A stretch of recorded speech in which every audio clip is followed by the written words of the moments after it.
Hi everyone. Wintertime is a great time to feed the birds, and these little sun catchers are fun and pretty to make too.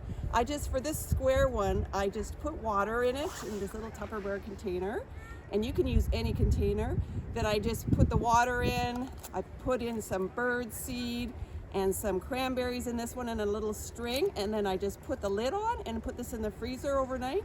If it's cold enough outside, you can freeze these outside as well overnight. And then I ran it under some hot water and it popped out, and then you can just hang them on a tree. I've got a couple here. This rounded one, I just used the bottom of a bowl. And again, I just put the bird seed in with a piece of string sitting in the water and let it freeze. So have fun and have fun watching the birds.